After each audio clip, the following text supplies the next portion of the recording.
nous allons partir dans le passé. Et nous allons donc poursuivre avec Monsieur Gilles Thomas, qui est responsable principal d'ODH TV, qui s'emploie à créer une mémoire de l'ufologie au travers d'enregistrements vidéo mis à la disposition de tous sur le net. Donc voici Monsieur Gilles Thomas.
Bien, bonjour à tous. Je vais vous présenter une suite des mémoires de l'ufologie, puisque j'avais présenté la même conférence en 2012, ici même. Je ne sais pas si tu t'en rappelles, Bernard.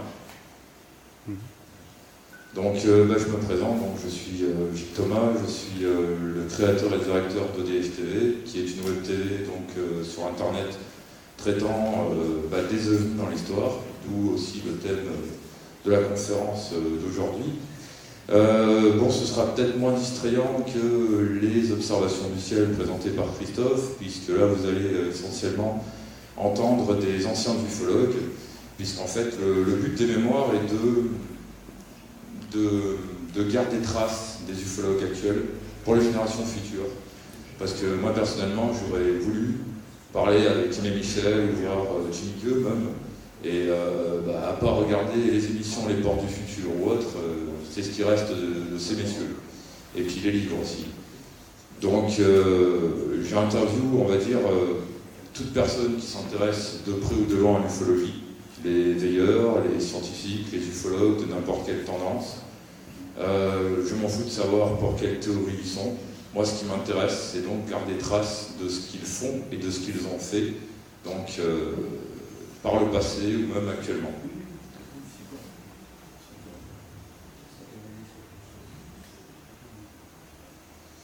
Alors, l'origine du projet, ça a débuté en décembre 2011, même si au sein de l'association dont je fais partie également, l'OSSO, Sauvegarde et Conservation des Études et Archives Ufologiques, les mémoires de l'ufologie existent depuis bien plus longtemps que cela. À la base, Rémi Fauchereau, ufologue du département de l'Yonne et président de l'AEPA, Association d'études des phénomènes aériens non identifiés, faisait déjà des compilés en vidéo, c'est-à-dire il filmait les tris d'inventaire du sceau, il filmait donc les différents entretiens avec les témoins ou ufologues de son département, et il a constitué une banque de données assez importante, mais qui ne sont pas au format numérique, qui sont au format, c'est-à-dire cassette des anciens caméscopes. Et mon boulot également, au sein du SAUS, c'est de numériser toutes ces cassettes vidéo. Ça prend du temps, surtout quand elles font 1 heure, ça enregistre pendant 1 heure. Il y a 37 cassettes vidéo dans une dizaine de cartons. Donc ça va prendre beaucoup de temps à numériser tout ça. Alors, donc, comme j'ai dit, ça consiste à interviewer l'ensemble de la communauté ufologique en France et dans les pays limitrophes comme la Suisse, la Belgique, l'Italie également, où j'étais l'année dernière, j'étais à un congrès ufologique italien à Torriglia. Torriglia, en fait, c'est, on va dire, le Valençol italien. Il s'est passé une rencontre rapprochée du 3e type, suivie d'une possible RR4. Même si, selon les enquêteurs, il est envisageable que le témoin, suite à sa rencontre, soit parti un peu dans la fantaisie. Donc c'est pour constituer, comme je l'ai dit, une sauvegarde pour les générations futures. Ce projet est neutre et ouvert à toutes les tendances ufologiques. Alors, les mémoires de l'ufologie, donc c'est quoi?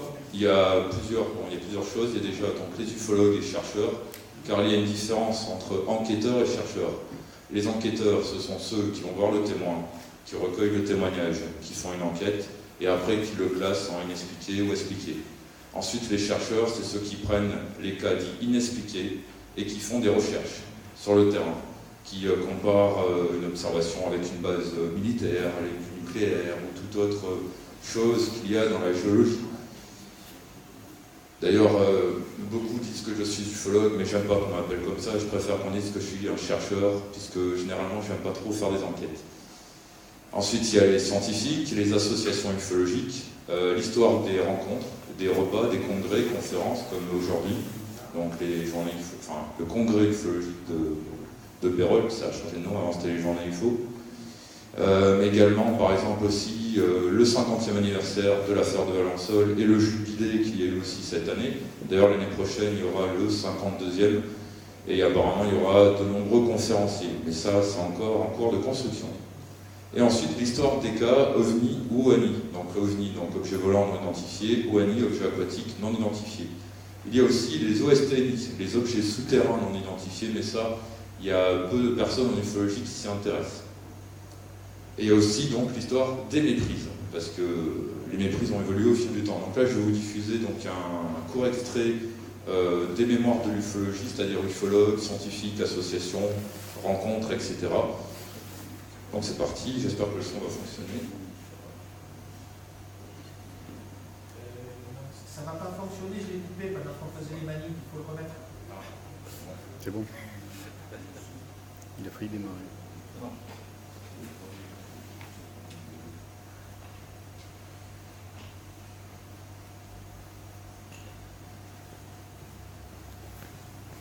Et le son.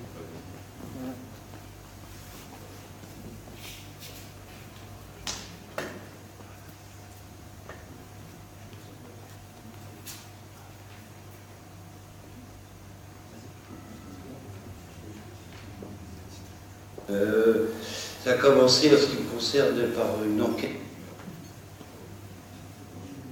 Depuis quand t'intéresses-tu à l'ufologie et pourquoi? Ça a commencé très jeune. Ça a commencé, en ce qui me concerne, par une enquête en 1965 sur une rencontre rapprochée du 3e type, suivant la classification traditionnelle. Donc ça a été déjà une rencontre avec un domaine tout à fait exceptionnel, extraordinaire, et enquêter sur les faits. Bonjour Monsieur Vallée. Oui, bonjour. Pourquoi êtes-vous venu au Québec? Parce qu'il y avait cette réunion historique, puisque c'est la première fois qu'on réunit tant de chercheurs sous l'auspice d'un organisme comme la CNOS. Je crois que c'est très important. L'entretien cognitif, c'est quand même laisser parler le témoin. Surtout ne pas lui poser de questions fermées. C'est tout ça.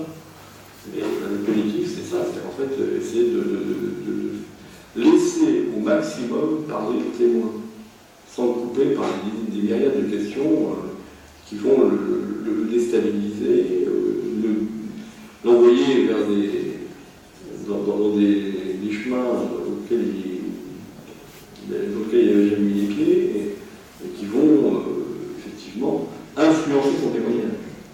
Le principe, c'est d'influencer le témoignage au minimum. Et que penses-tu de l'affaire de Valençol? Moi, par rapport à ce que j'en sais depuis déjà des années, ce que j'ai lu dans beaucoup de documents, beaucoup de livres, et de ce que j'ai pu vérifier sur place avec mes collègues dernièrement, je pense qu'il a vécu quelque chose.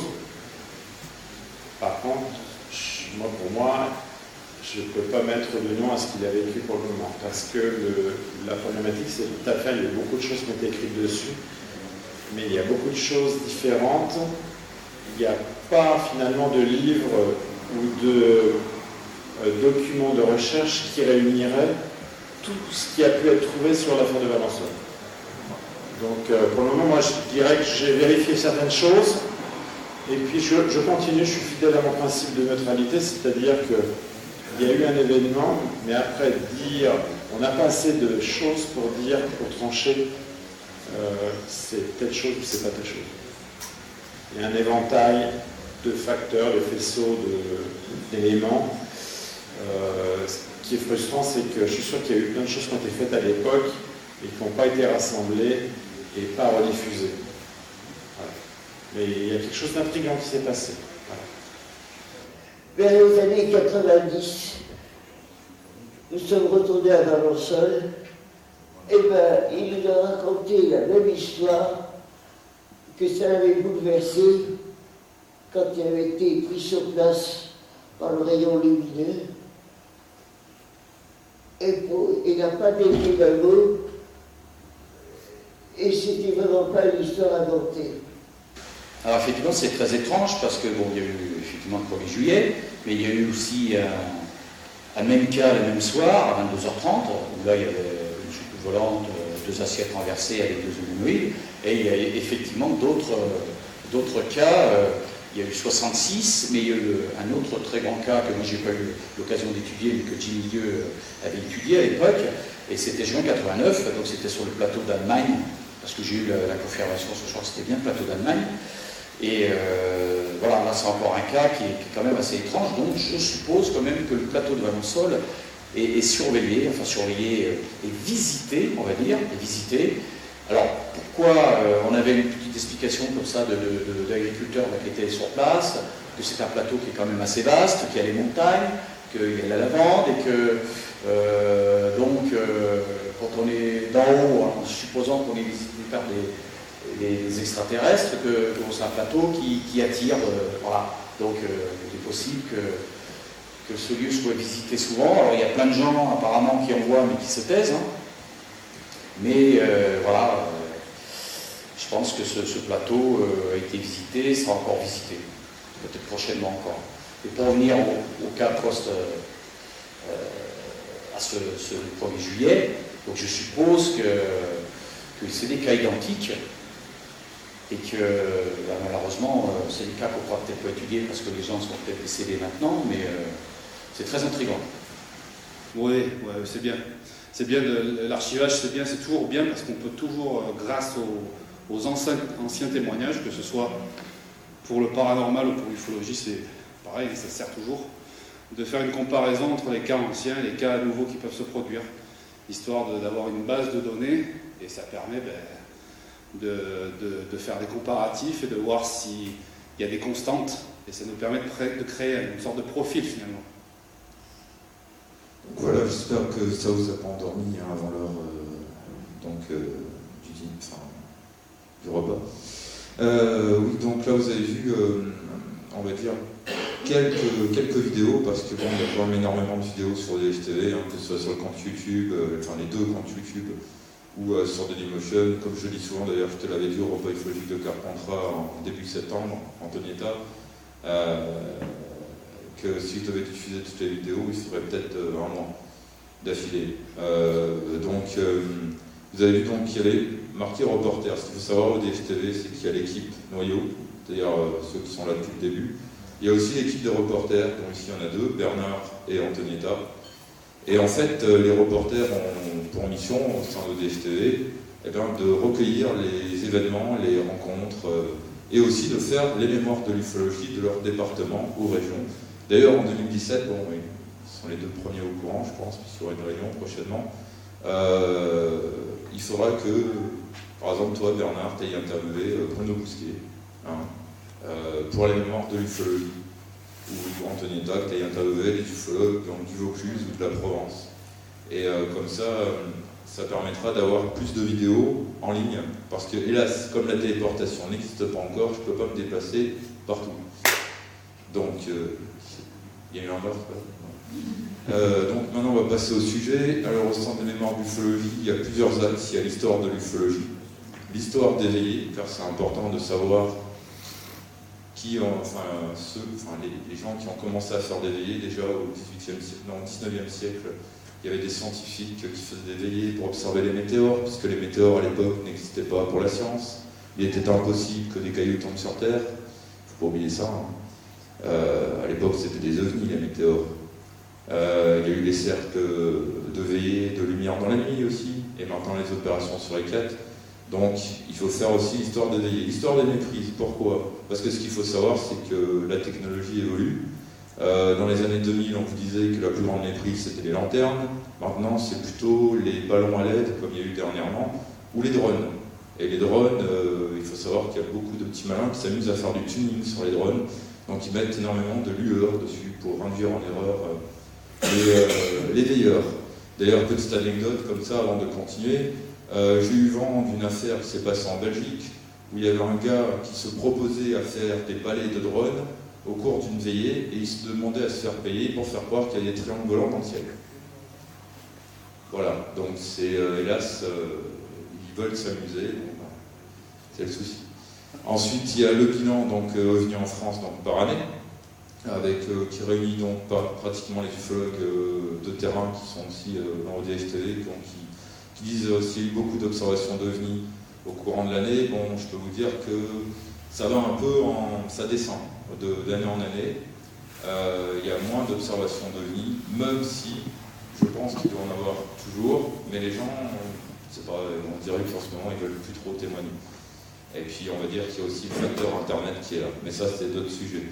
Ensuite, il y a aussi l'ufologie de demain. Comment les ufologues voient l'ufologie de demain? Quels conseils donneraient-ils aux générations futures?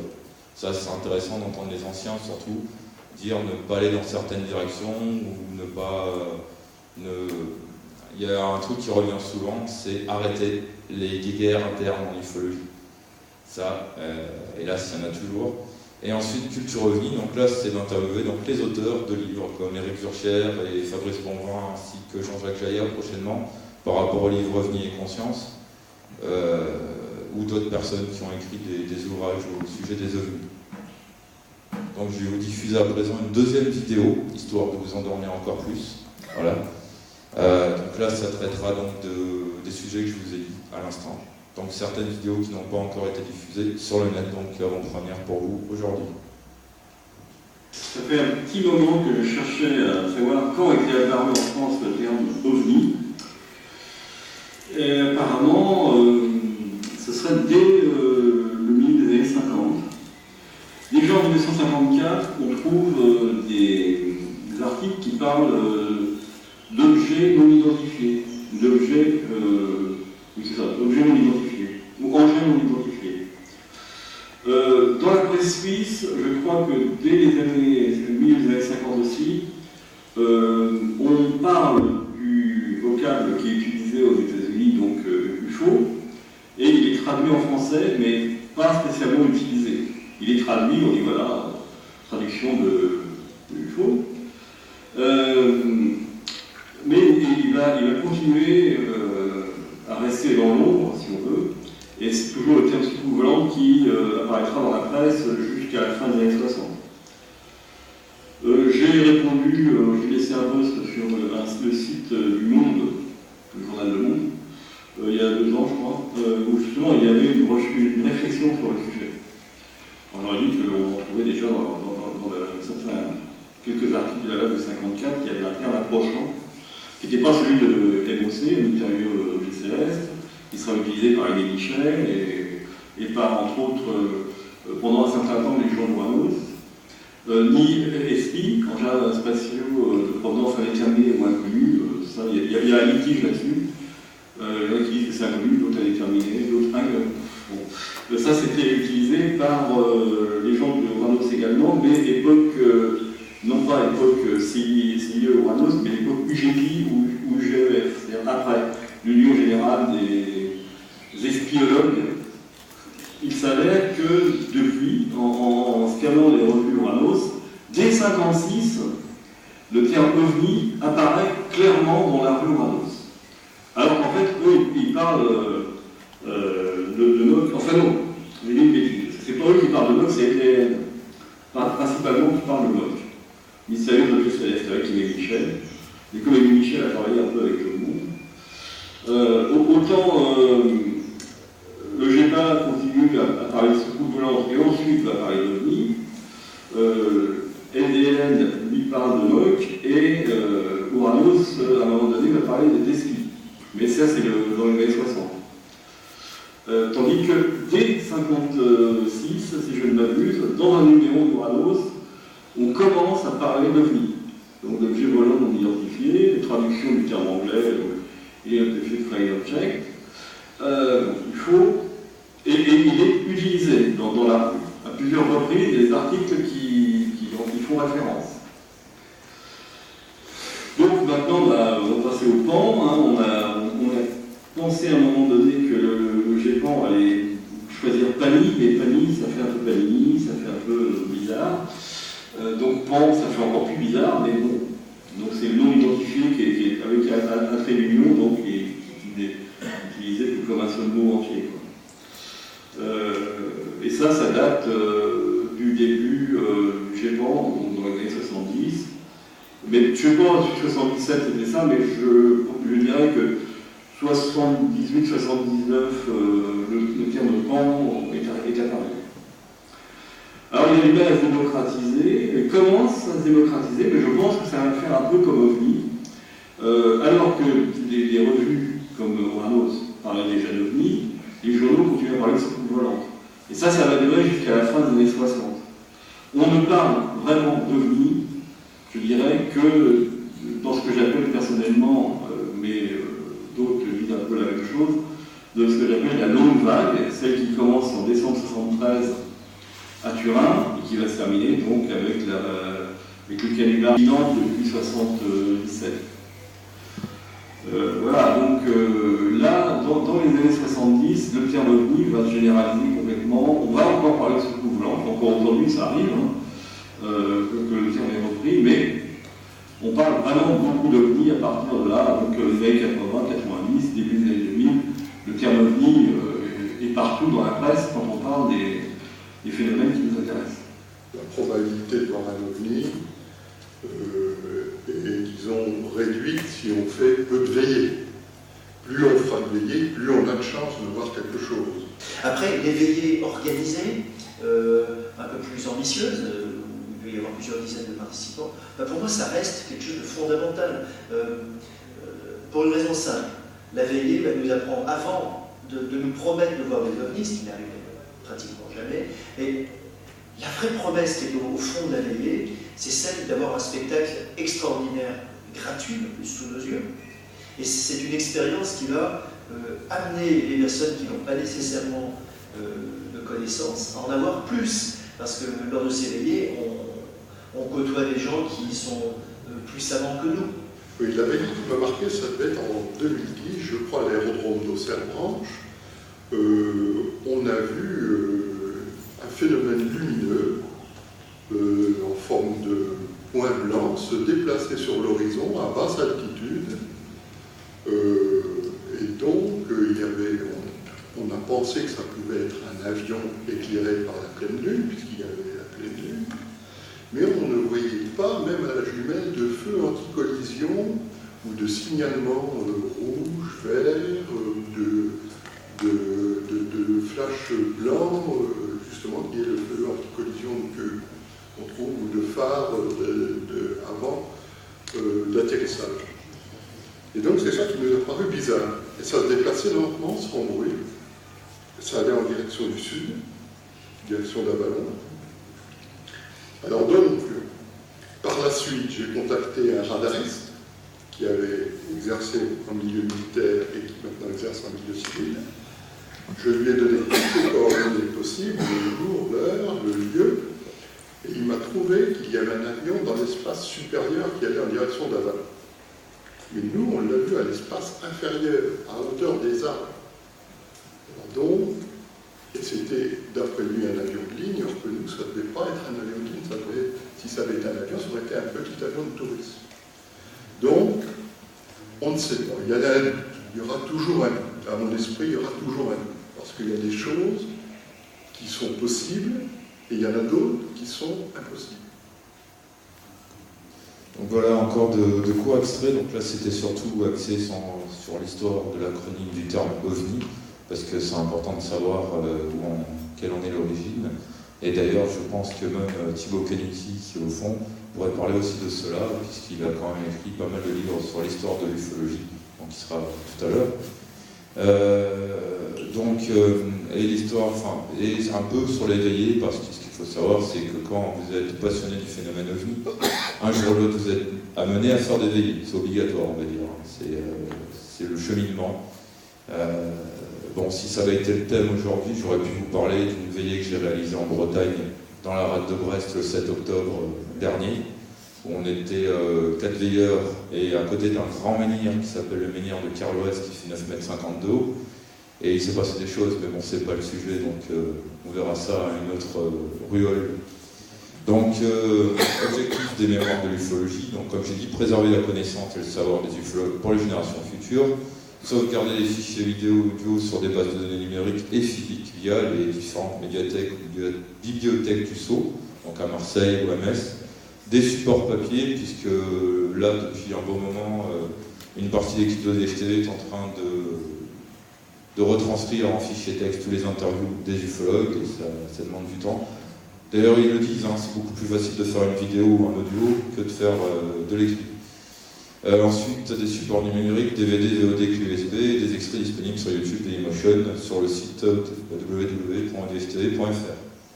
Par contre, il y a un petit changement par rapport aux mémoires de l'ufologie. Bon, c'est très bien qu'il y ait cette conférence, comme j'en parlais à Bernard, il me semble hier, au téléphone.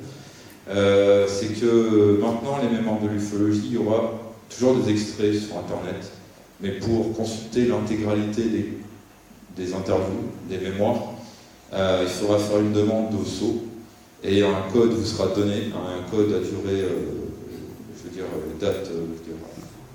à durée déterminée, pour éviter qu'il y ait des détournements, comme il y a eu dernièrement sur une de mes vidéos sur Internet. Donc voilà, donc ce sera consultable, mais il faudra demander au Sceau l'autorisation pour les consulter avec le code. C'est plus très libre, mais bon. Alors ensuite, donc, ce projet est en partenariat avec de nombreuses associations, dont le Sceau. Là, vous voyez à peu près une partie du Sceau, puisqu'ils sont assez nombreux en France. Alors, je vais vous diffuser une dernière vidéo, histoire encore de plus vous endormir. Je pense qu'il y en a qui vont ronfler dans quelques temps. Sur la description du Sceau.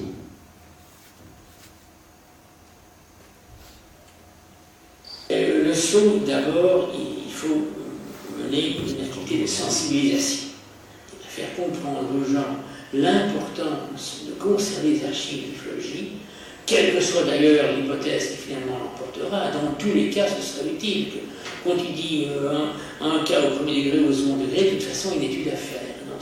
La conservation ne préjuge absolument pas de l'utilisation qui en sera faite, comme nous disons dans le prospectus de présentation du Sceau, que ces archives sauvegardées servent aux sciences physiques, aux sciences humaines ou aux deux, en tous les cas, elles seront utiles. Cette association a été créée suite au constat que lorsque des associations ou des ufologues arrêtaient de s'intéresser au phénomène, donc quand les associations soit se mettaient en sommeil, soit étaient dissoutes, ou quand les ufologues, au niveau indépendant, individuel, cessaient de s'intéresser aux ovnis ou décédaient, généralement leurs archives disparaissaient avec eux.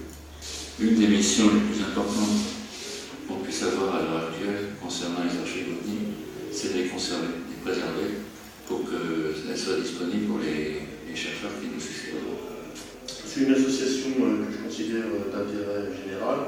C'est une bonne idée de sauvegarder la mémoire ufologique, sur le fond ce qui concerne l'activité des ufologues, des associations. C'est une association sympathique avec des gens extrêmement motivés, au moins un noyau que j'admire, vraiment motivé, qui se donne beaucoup. Moi je suis vraiment impressionné. En même temps c'est assez simple, oui c'est sympa aussi, il y a une bonne ambiance. Ce qui est très intéressant, c'est le fait que ces gens qui sont visiblement d'horizons intellectuels divers arrivent à s'entendre et à travailler sur un objectif commun. Donc, il y a un point important que le Sceau tient à marquer, c'est sa neutralité totale à l'égard des hypothèses ufologiques. Chaque membre du Sceau a évidemment ses idées à lui, mais dans le cadre du Sceau, il ne voit rien, on le sait paraître, le Sceau est neutre. Puisque sur quoi croient les gens, je ne vois pas en quoi ça doit influer sur le travail qui lui est très très bien encadré, qui consiste en l'inventaire et le tri d'archives qui ont un rapport direct avec le sujet qui nous concerne, l'ufologie. Un document écrit par exemple par un sceptique,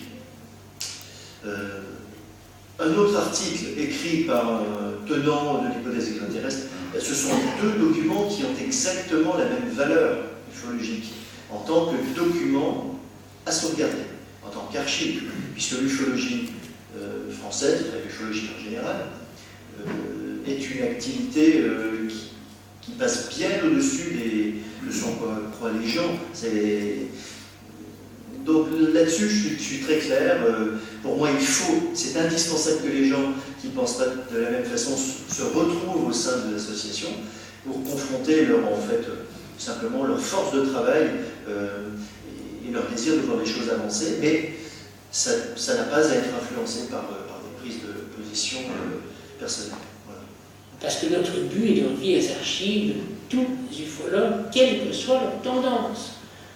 Que ce soit un sceptique rabbinique ou quelqu'un qui croit au contacté, qui croit aux enlèvements, on s'en fiche. Toutes les archives peuvent avoir une utilité.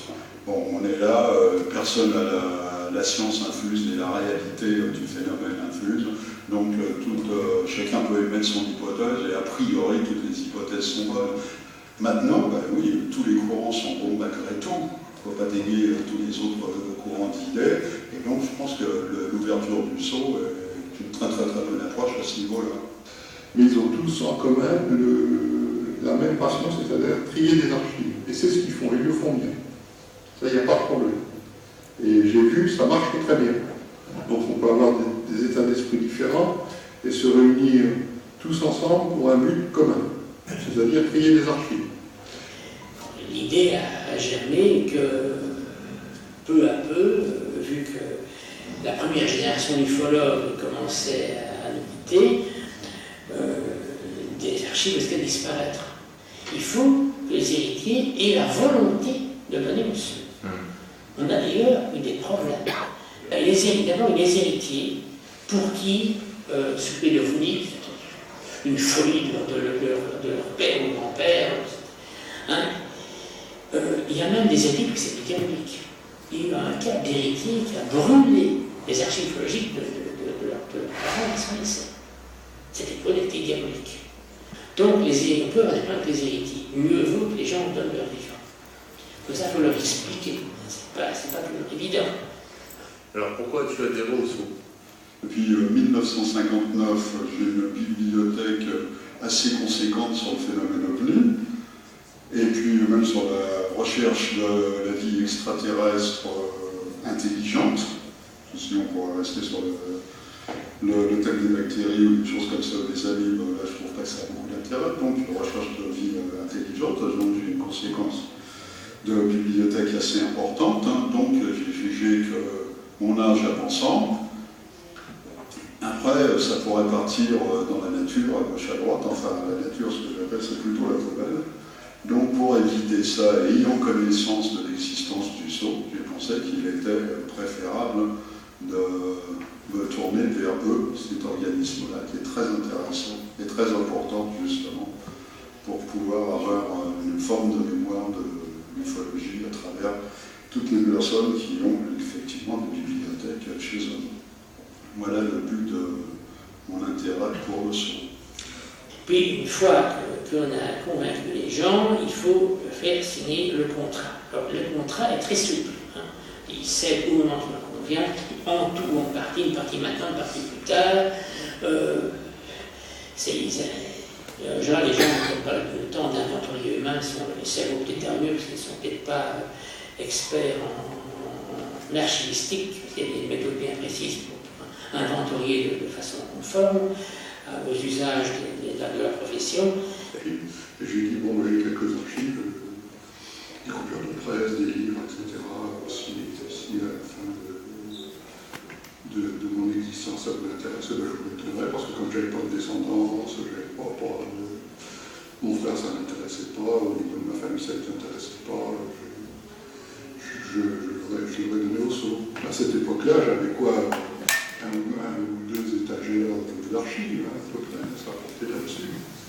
Puis je pensais que bon, j'allais probablement m'en mettre là-dedans. Et puis alors, Gilles Durand m'a recontacté en me disant, ah, d'accord, c'est intéressant.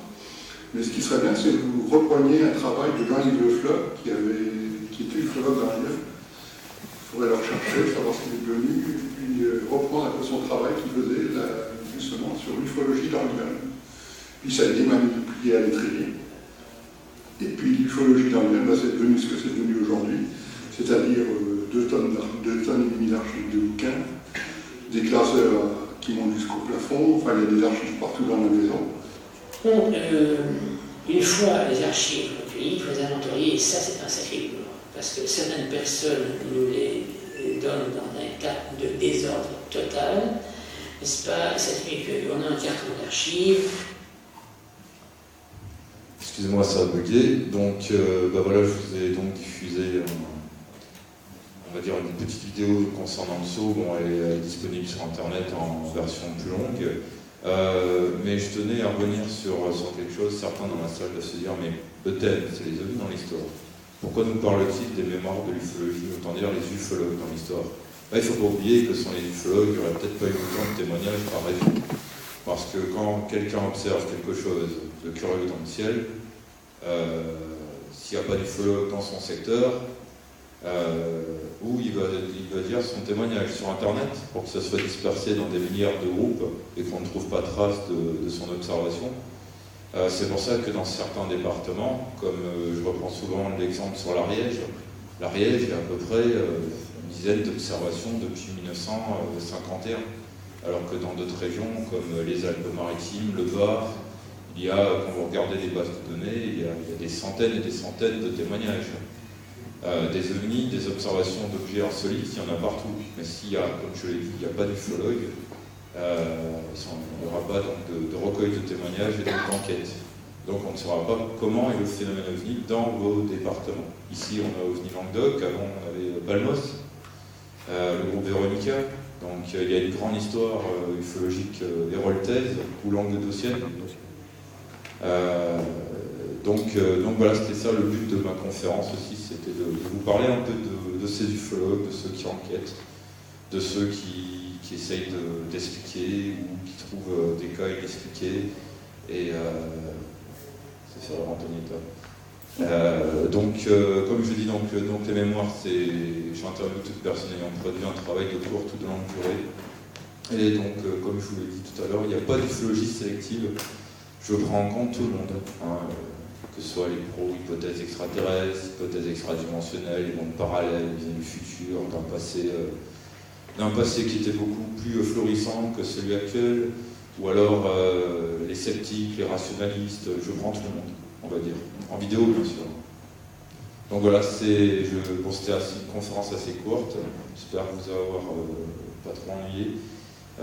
Si vous voulez poser des questions, allez-y, hein, ou envoyer des tomates.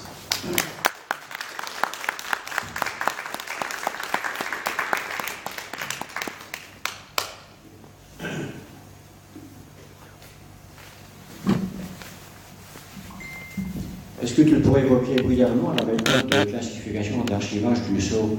Est-ce un classement géographique, nominatif, ou un classement lié à la personnalité des gens qui confient leurs archives ou autre? Alors c'est nominatif. Hein. D'ailleurs, le SO fait de nombreux trucs d'inventaire, ça c'est quelque chose qui est assez long. Donc c'est archivé tout ce qu'il y a dans une association, les courriers, maintenant ce serait les mails, les enquêtes, les demandes d'enquête, ils archivent vraiment tout. Et souvent d'ailleurs les gens du SO demandent aux ufologues de faire leur tri d'inventaire, pour ceux qui ont signé le contrat. Moi personnellement je l'ai signé parce que bon, je ne sais pas où iront mes archives à l'avenir, et j'ai dû faire le tri d'inventaire de tout, quoi.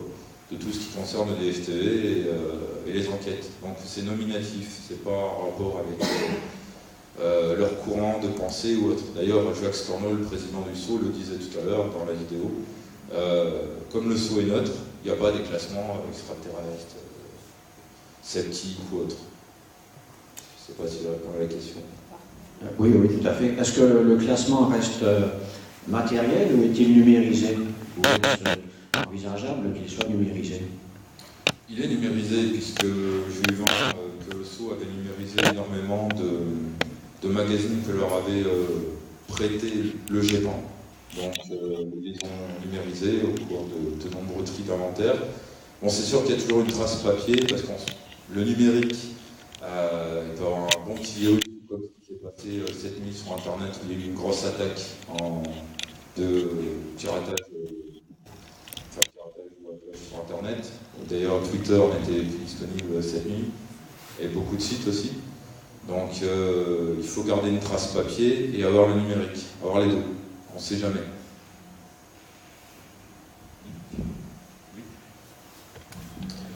Et bonjour, j'ai une petite question. Moi, je fais partie de ces vieux couillons qui, sont toujours beaucoup plus enclins à lire, à plonger les yeux dans le papier que dans les écrans. Et je me demandais si tu avais le projet, à un moment donné ou à un autre, de reprendre le contenu de toutes les vidéos que tu as faites, d'en faire peut-être une compilation écrite et un livre. Est-ce que tu as déjà songé à contacter les maisons d'édition pour cela? Parce que je pense qu'il y aurait... Mais voilà, c'était cette question-là. Est-ce que le temps présent ou un autre éditeur comme ça qui fait beaucoup dans l'ufologie pourrait peut-être s'intéresser à ça? Pour écrire des livres, je peux donner une petite info. Je écris le futur livre de Sylvain Matisse, ONI OVNI, puisque je ferai un court passage sur les ONI et les failles sous-marines. Bon, je pense que certains dans la salle savent que je m'intéresse aux lueurs sismiques et techniques. Pour répondre à ta question, Thibaut, moi aussi je fais partie de ceux qui aiment lire. Hein. D'ailleurs, comme je le disais, on retranscrit donc les mémoires de l'ufologie. Mais c'est prévu. Mais le problème, c'est quand tu commences à écrire quelque chose, tu as plein d'idées. Donc tu fais peut-être un autre livre, en plus d'un autre livre, encore un autre livre. Donc oui, il y aura certainement des publications dans un livre. Mais bon, c'est quand j'ai le temps. En fait, j'ai le temps que quand je suis dans le train pour aller écrire le livre.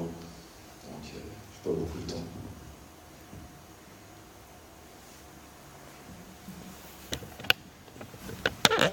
Alors moi, c'est pas tellement une question que j'ai à te poser. Je vais plutôt m'adresser un peu au public. Quand on parle d'avenir de l'ufologie française, vous avez un bon exemple sur l'estrade ici, là. Et il suffit de regarder Gilles Thomas pour voir qu'il est épuisé. Là. Tu es extrêmement fatigué, j'ai vu ça tout de suite quand j'ai remarqué, et l'ensemble du travail qu'il est en train de faire est fantastique, parce que je crois que c'est une espèce de sorte de vocation, et tout le travail que tu fais, mais c'est à toi, hein, t'appartient, donc personne n'a le droit de le modifier ou de le bâcler. Ton rapprochement avec le Sceau, pour moi, est une chose fantastique que tu as faite, parce qu'en fin de compte, tu protèges tout ce que tu fais. Et moi, j'aimerais simplement que le public ici te fasse une ovation, parce que tu le mérites.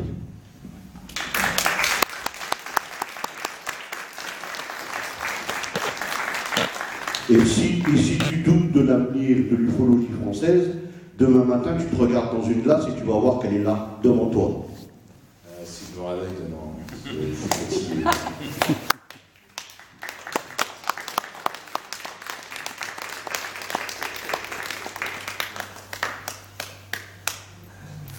Une autre question? J'aurais voulu une question de Bruno, je sais pas, je pense qu'il m'a entendu, non. Même pas suite à la conférence de l'an dernier, Ufologie de terrain volume 2. Et j'en ai une.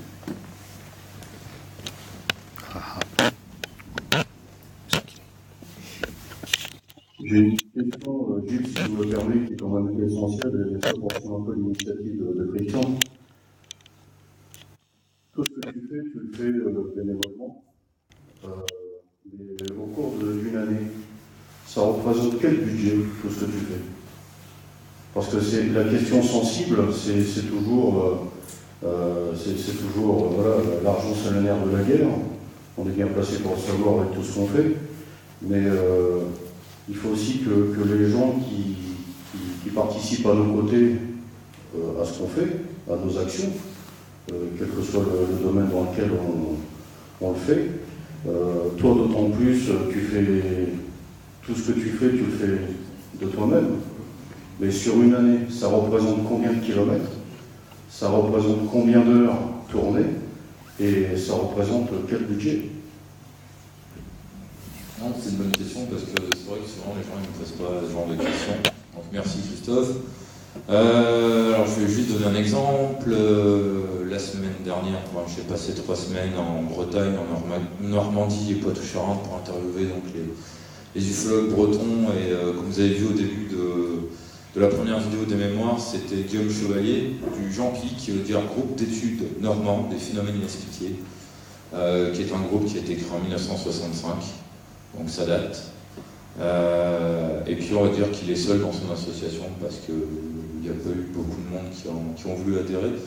Donc pour ces 3 semaines-là, ça a été, il me semble, 5500 km pour ces 3 semaines de tournage, où je suis allé dans tous les endroits où il y a eu des observations d'OVNI, en Bretagne, en Normandie, en Poitou-Charentes. Le décompte de toutes les vidéos qui ont été tournées en 2016, j'étais parti en mois de mai-juin en Belgique et chez Rémi Fauchereau dans le département de l'Yonne. Là avait été tourné à peu près 1200 gigas de vidéos. Et là en Bretagne, il y a eu à peu près l'équivalent, un TO de vidéos et d'interviews, de reportages, etc.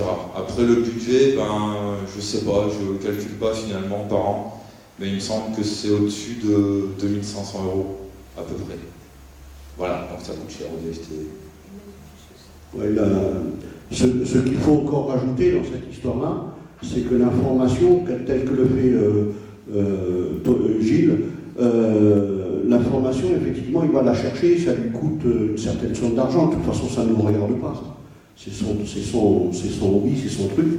Ce qu'il faut faire comprendre aussi, c'est que les gens qui veulent avoir les informations que Gilles Thomas récolte à la sueur de son front, de son temps et de son argent, il faut que quelque part, on lui paye ça. Et ce que les gens ne comprennent pas, c'est que l'information, ça coûte cher à récolter.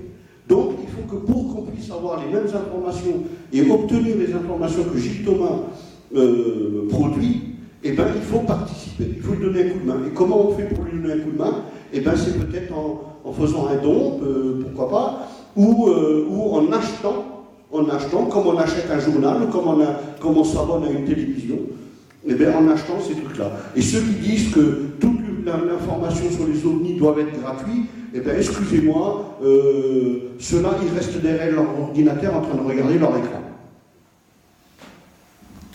Alors, est-ce que nous avons une dernière question avant la coupure du repas de midi? Ou une remarque? Oui. Bon, vite fait, parce que je crois qu'il y a quelques estomacs qui commencent à gargouiller. On les entend un peu. Est-ce que tu pourrais évoquer brièvement, qui est à revenir après, à la fin des conférences, quand il y aura la discussion interrompue, revenir sur la zone géographique de Col de Vence, que tu affectionnes particulièrement, je crois. Et est-ce que tu pourrais nous confirmer, nous infirmer qu'il y a là-bas pas mal de phénomènes bizarres, lumineux, observations d'ovnis, mais aussi des phénomènes sonores d'origine inconnue et des phénomènes paranormaux avec des conséquences plus ou moins physiques et physiologiques sur les observateurs. Alors le col de Vence, en ce moment j'ai une grande interrogation parce que dernièrement je m'étais rendu donc dans la forêt de Brocéliande en Bretagne. Dans la forêt de Brocéliande, les gens ils voient des lutins. Bon. Ces gens-là, vous les mettez au col de Vence, vont-ils voir des lutins ou des ovnis? Et inversement, les gens qui s'intéressent au phénomène ovni, vont-ils voir des lutins ou des ovnis en forêt de Brocéliande? En fait, lorsque les gens montent au col de Vence, ils y vont pour voir quelque chose. Donc tout ce qui passera dans le ciel, pour eux, ça sera insolite. Même j'ai fait une expérience une fois, on était en veillée, bon, c'était en février, il y a un avion qui décolle de l'aéroport de Nice, comme c'est normal là-bas de toute façon. La personne, je sais pas, on discutait de phénomènes, de mimétisme juste avant, et la personne était persuadée que l'avion qui venait de décoller c'était un vaisseau spatial, alors que c'est un avion.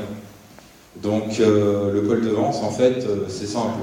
Il y a des phénomènes qui s'y passent, qui sont possiblement explicables. Moi, là-bas, je m'intéresse surtout donc toujours aux failles géologiques et aux lueurs sismiques ou tectoniques. C'est pour ça que, bon, là, ça fait déjà quelques années que je dis qu'une station va être implantée, mais ça aussi, ça coûte cher pour la personne qui fait ça, puisque c'est pas un groupe, c'est un indépendant qui, depuis 4-5 ans, fabrique dans son atelier une caméra automatique avec panneau solaire qui avec guidage à distance pour surveiller donc une zone faillée du col de Vence. Et je pense qu'il aura certainement des résultats, ça s'appelle le CEPO, Station d'études du phénomène OVNI. Mais c'est un particulier qui fait ça, c'est pas une asso ou un groupe. Mais au col de Vence, oui, bon, il y a des phénomènes un peu curieux, bizarres, inexplicables. Pour le moment, je dis, parce que souvent, je compare l'ufologie un peu à la science. On est toujours le petit gamin qui vient de sortir de son parc et qui marche et qui découvre le monde.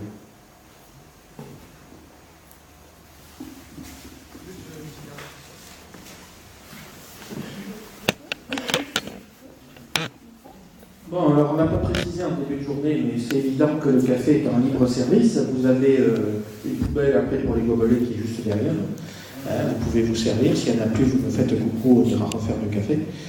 Thierry, il faut que tu prêtes. C'est évident. Et donc on va vous laisser un petit quart d'heure si vous voulez.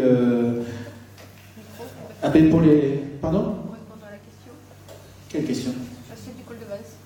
On va garder ça pour le débat de ce soir, si vous voulez bien. Parce qu'on va se réunir en fin de journée pour un débat intervenant et public. Dans un petit quart d'heure, à moins le quart, on va fermer les portes. On les réouvre à 14h. Gardez bien vos billets. Gardez vos billets à l'entrée parce qu'on n'est pas sûr de reconnaître tout le monde. Ah non, je plaisante pas. Et donc vous avez des restos, des cafétérias, il y a le French Tavern. J'ai oublié un autre reporter dans la salle, c'est Alex Esco. Donc dans 15 minutes, fermeture de la porte, on mettra un petit post-it, réouverture 14h. On vous souhaite un bon appétit. C'est juste une dernière chose, du coup, parce que Gilles m'a fait disjoncter. Vous avez en consultation une revue que l'association Omni Languedoc commence à sortir à partir d'aujourd'hui. On parlait de 109 tout à l'heure, Gilles c'est du 109 pour l'ufologie, on a aussi du 109 chez nous, avec Laurent, notamment dans le domaine de la revue, qui apporte un super plus. Donc ce sont 4 exemplaires pour l'instant qu'on a mis en consultation. Il y en aura plus à partir du 2e numéro, et par contre, à partir du 3e, ça sera payant. Oh, ben oui, comme il y a le nerf de la guerre, c'est l'argent comme tout. Donc vous pouvez les consulter, ils sont là-bas, vous nous les laissez s'il vous plaît après. Et ben, on se retrouve à 14h. Merci beaucoup et merci Gilles.